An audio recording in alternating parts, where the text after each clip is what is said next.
कोई कामना ना हो आपको दुनिया में तो और किसी की उपासना मत करना, भगवान की ही उपासना करना।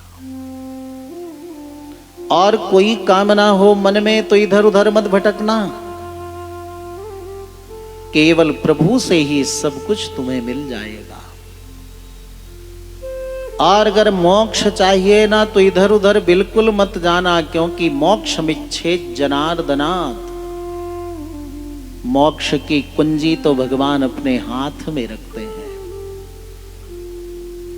और सारा विभाग देवताओं को बांट देते हैं, लेकिन मोक्ष का कार्य भगवान अपने हाथ में रखते हैं।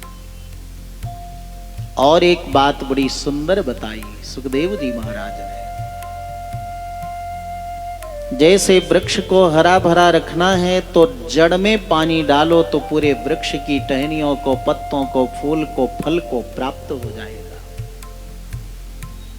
और अगर पेड़ के टहनी को, डाल को, पत्तों को सींचोगे तो पेड़ सूख जाएगा। वैसे ही सबके मूल भगवान श्री हरि की यदि पूजा कर लो तो चराचर जगत की पूजा हो जाती है। सुखदेव जी के शब्दों में जरा अनुभव करिए।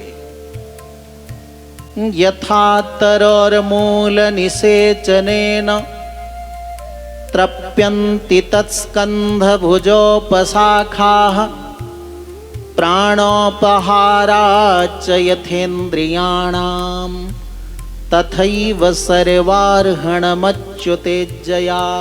पेड़ के जड़ में पानी डालो तो पूरे वृक्ष के डाल पत्तों को भी मिलता है। प्रभु की उपासना कर लो, 33 करोड़ देवताओं की चराचर जगत की पूजा हो जाती है। जैसे प्राण को भोजन देते हो तो पूरे शरीर को शक्ति मिलती है। कोई व्यक्ति अगर आंख में, कान में, नाक में भोजन कान न डाले तो क्या होगा? प्राण को दी हुई आहुति पूरे शरीर को पुष्ट करती है। उसी प्रकार भगवान श्री हरि की पूजा करने से चराचर जगत की, प्राणियों की पूजा हो जाती है। पूरे भागवत का सार यही है। और इतना बताने के बाद तब सुखदेव जी महाराज मंगलाचरण करते हैं।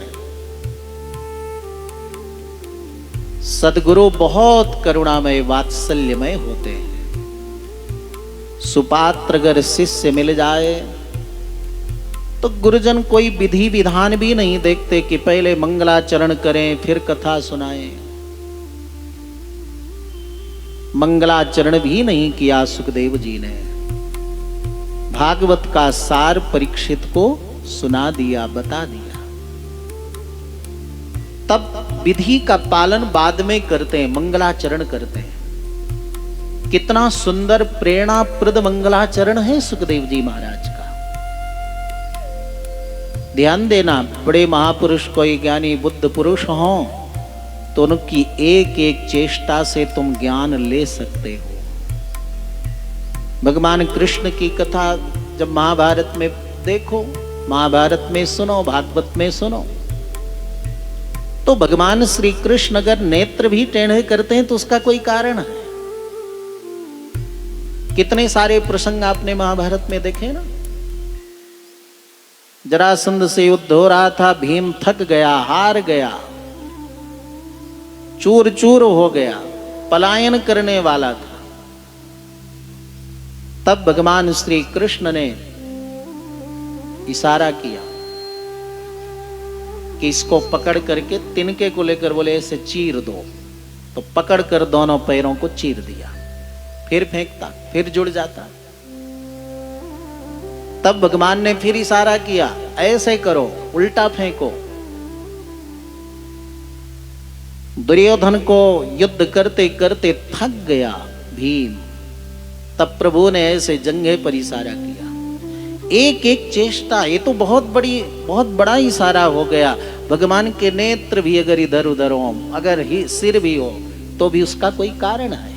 वैसे ही बुद्ध महापुरुषों की चेष्टाएं, उनके एक एक इशारा से तुम ज्ञान लेकर ज्ञानी बन सकते हो।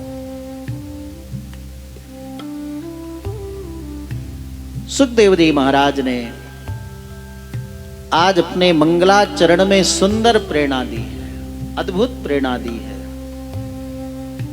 यत् कीर्तनम यत् स्मरणम यदीक्षणम यद वंदनम यत् श्रवणम यदर्हणम लोकस्य सद्यो विधुनोति कल्मषम् तस्मै सुभद्रस्रवसे नमो नमः।